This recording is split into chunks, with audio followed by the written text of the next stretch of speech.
अम्मा बाद अस्तगफिरुल्लाह ली व लकुम।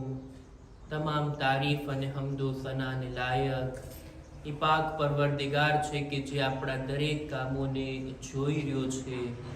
એ અલગ વાત કે આપણી આંખો તેને નથી જોઈ રહી, બલકે તે આપણી આંખોને નિહાળી રહ્યો છે। લા તુદરિકુલ અબસાર વ હુવા યુદરિકુલ અબસાર। દુરુદો સલામ થાય મુહમ્મદ અને આલે મુહમ્મદ ઉપર।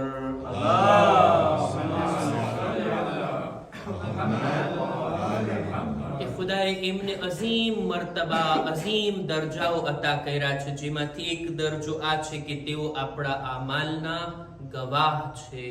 આપણા નામે આમાલ એમની ખિદમતમાં પેશ કરવામાં આવી રહ્યા છે। આપણા નામે આમાલમાં જો નેકીઓ હોય તો એમના તરફથી દુઆઓ મળે છે, તેઓ ખુશ થાય છે, અને જો ગુનાહોથી આપણું નામે આમાલ ભરેલું હોય તો માસૂમીનને દુઃખ થાય છે, અને તેઓ આપણા તરફથી ઇસ્તિગફાર કરે છે, તેઓ નારાજ થાય છે।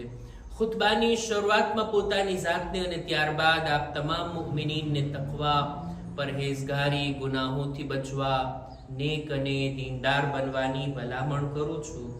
નહજુલ બલાગા આપણા ખુતબે જુમાનો વિષય છે કે જેની અંદર નહજુલ બલાગાનો 185મા નંબરનો ખુતબો આપણે શરૂ કર્યા હતા, જેને આજે ઇન્શાઅલ્લાહ આપણે પૂરો કરશું।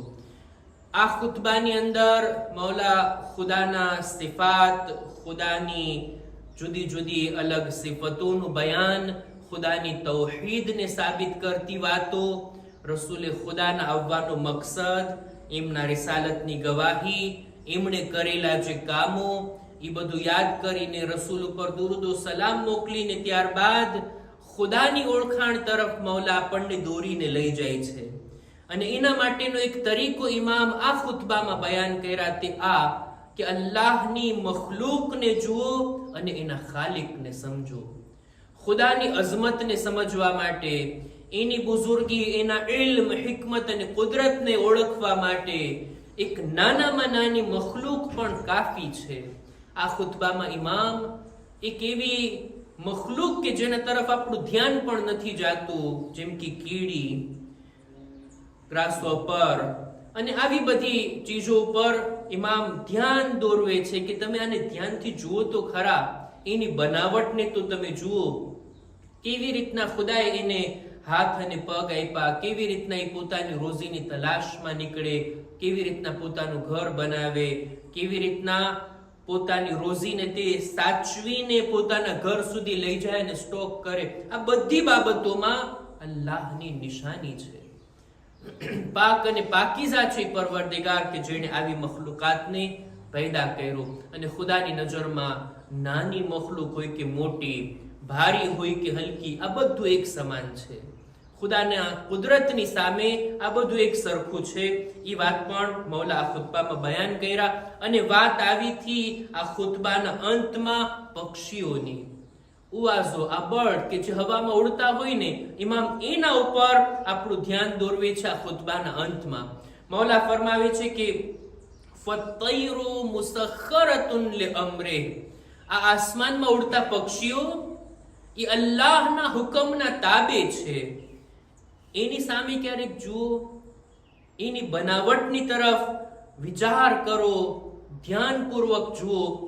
મૌલા આ બાબતે દાવત આપે છે, અને ખરેખર આ પક્ષીઓ કે જે હવામાં ઉડી રહ્યા છે કેટલા અજીબ છે।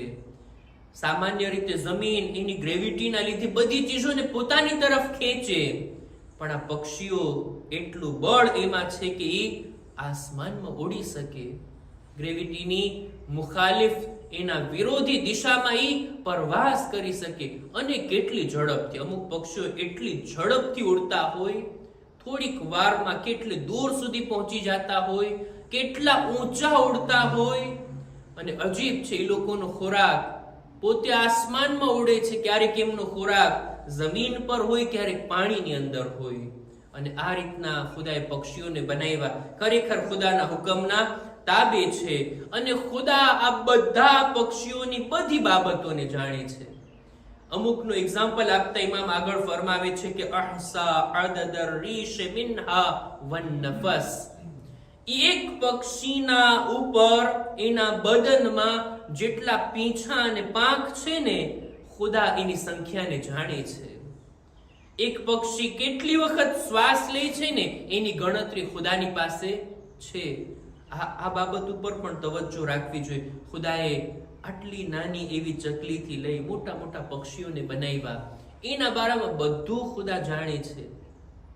ખાસ કરીને એના પીંછા, એના પાંખ કે જે બિલકુલ મુલાયમ હોય, એના રંગ પણ કેટલા અલગ અલગ હોય અને કેટલા અનોખા હોય કે આ ચામડી ઉપર જ તે ઉગતા હોય અને એને દરેક ચીજોથી બચાવતા હોય, ઠંડીથી, ગરમીથી, પાણીથી.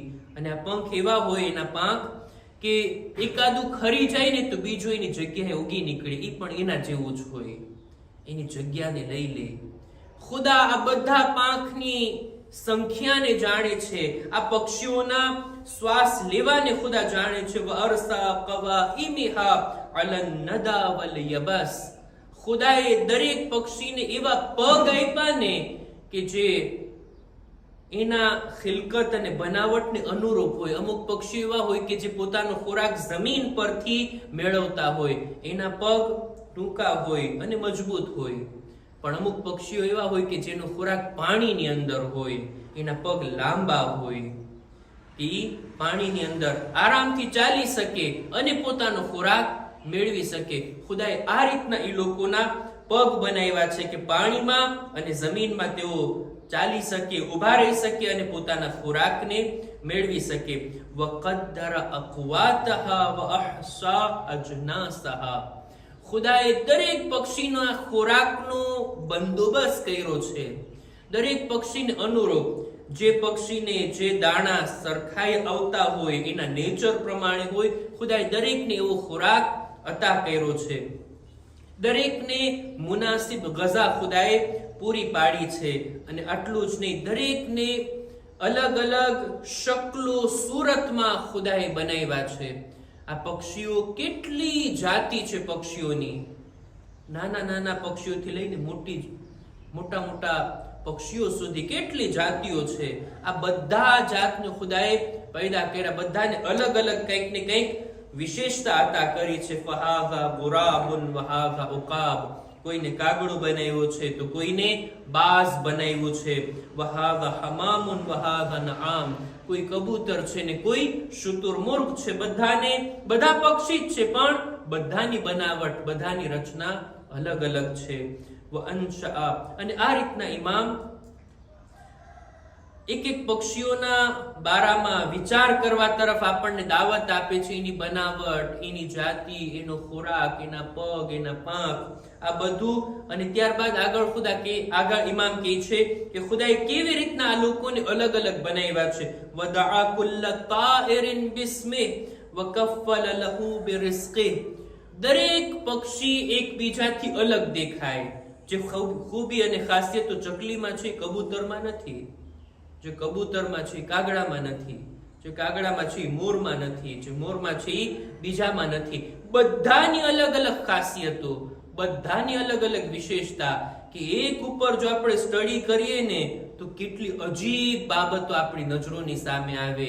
ઇન્સાન કહી બેઠે કે સુબહાનલ્લાહ, પાકો પાકીઝા છે ખુદા, જેણે આવા ખૂબસૂરત પક્ષીઓને આવી રીતના બનાવ્યા છે. અને ખુદાએ દરેકની રોજીની જવાબદારી પોતાના શિરે લીધી છે.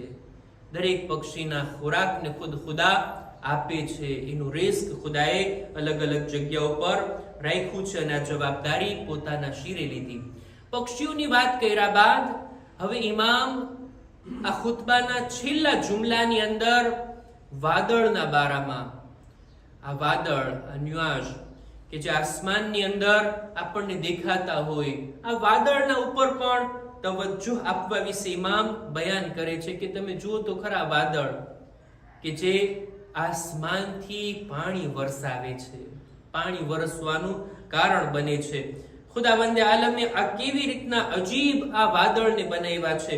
વઅન્શઅ અસ્સહાબ અસ્સિકાલ ફઅહતલ દિયમહા વઅદ્દદ qisamહા. ઇમામ વાદળોમાંથી સહાબે સિકાલ એનો ઉલ્લેખ કરે છે. વાદળ સામાન્ય રીતે 3 જાતના હોય. અમુક વાદળ એવા હોય કે જે ફક્ત આસમાનને ઢાંકવાનું કામ કરે, એની અંદર પાણી ના હોય, કોરા હોય. અમુક વાદળ એવા હોય બીજો પ્રકાર કે જેની અંદર પાણી બહુ ઓછું હોય, ક્યારેક જોઈ વર્ષે તો ઝીણા ઝીણા છાંટા એમાંથી પડે. અને ત્રીજો પ્રકાર અમુક વાદળ એવા હોય કે જે દેખાવમાં તો નાના હોય પણ પાણીથી ભરપૂર હોય. જાણે કે આસમાનમાં લટકતો એક દરિયો છે, ક્યારે ખુદાનો હુકમ મળે અને આ વરસી જાય. એવા વાદળને કહેવાય છે સહાબે સિકાલ.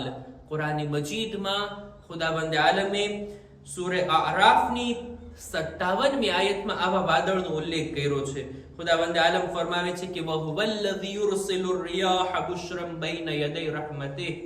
ખુદા ઈ છે કે જેણે વરસાદ આવવા પહેલા એક પવન, ઠંડા પવનને ખુદા મોકલે છે કે જે બશારત આપે કે વરસાદ હમણાં વરસવાનો છે, અલ્લાહની રહેમત આવવાની છે. હત્તા ઇઝા અકલ્લત સહાબન સિકાલા. આ પવન, આ હવા ઈ ભરપૂર ભારી વાદળને એક જગ્યાએથી બીજી જગ્યાએ ઉપાડીને લઈ જાય છે. ક્યાં લઈ જાય છે? સુકનાહુ લિબલદિન મય્યત. ખુદા કહે છે અમે આ પવનને હુકમ આપીએ છીએ કે આ વાદળને લઈ જા ક્યાં? મરેલી જમીન તરફ. ફઅન્ઝલના બિહિલ મા. અને આ વાદળ થકી અમે પાણીને વરસાવીએ છીએ એ મરેલી જમીન ઉપર. ફઅખરજના બિહી મિન કુલ્લિ સમરાત. આ પાણી વરસે છે તો જાણ્યું કે જમીન જીવંત થઈ જાય છે, હરિયાળી ઉગી જાય અને અમે અલગ અલગ ફળોને આ પાણીના જરિયાથી આ જમીનથી ઉગાડીએ છીએ, જમીનથી બહાર કાઢીએ છીએ. આ આયતમાં જે સહાબે સિકાલ, પાણીથી ભરપૂર વાદળ, એનો ઉલ્લેખ કરે છે. મૌલા એ જ શબ્દને લાવે છે આ ખુતબાની અંદર કે ખુદાએ ભરપૂર પાણીથી ભરેલા આવા વાદળને પેદા કર્યા છે અને ઈ વાદળને મોકલીને ખુદા વારંવાર વરસતા વરસાદને ખુદા મોકલે છે. અને ખુદા દરેક જમીન માટે એક ખાસ મિકદાર નક્કી કરી હોય છે કે આ જમીન પર આટલું વરસવાનું, આ જમીન ઉપર આટલું પાણી વરસવાનું. આ બધું ખુદાના હુકમથી ચાલતું હોય છે. ખુદા ઈ છે કે જેણે આ ચીજને પેદા કરી. ફબલ્લલ અર્દ બઅદા જુફૂફિહા. સુકાઈ ગયેલી જમીન ભીની થઈ જાય આ વાદળના વરસવાથી.